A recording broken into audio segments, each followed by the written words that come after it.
Well, after having been at table, and we don't hear mention of how Judas responded, right? In the story itself, there's no sort of aside that says, and Judas was one of the people who was really ticked off, right, at this misuse of funds. We'll get things about Judas's role in other gospels. In Mark, we don't get any reflection on his motive, but look what happens next. Then Judas Iscariot, who was one of the 12, went to the chief priests in order to betray him to them. The very first words after this little scene at Simon the leper's house are to describe Judas going to betray him. Now, a lot of people, because of what's in other gospels, kind of superimpose, what they say on this and say, well, he was a money grubber. He just wanted to control the money. But notice, he goes before he knows anybody's going to pay him, right? Judas goes before he knows that the chief priest will throw some shekels his way and betrays him. So what is the motive?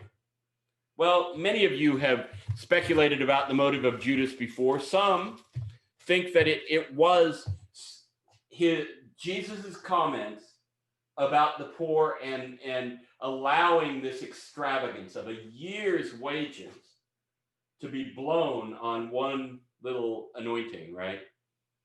Others believe that Judas saw this as a final statement that Jesus was going to die. And he, with Peter in chapter 8, says, no, that's not the right script. And if he's determined to do this, I'm going with the other guys, right? And that therefore, Judas has this motive of he must not be the Messiah, right?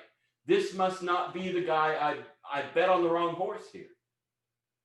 So do you see these two options, right? One, this misstep of Jesus relative to the poor and money, or the other, this determination Jesus seems to have to be the Messiah who dies rather than the Messiah who conquers, right?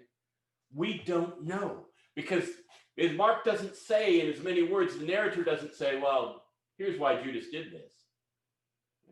He just puts the sequence in place. Episode followed by episode. And the second one is Judas going and telling the priest where Jesus is, right? Betraying him. It's a poignant scene. And we get to supply motive because it's not stated exactly, but there are options that work better than other options. They do ultimately offer him some cash, right? And they give it to him. But that wasn't a known motivator before he went.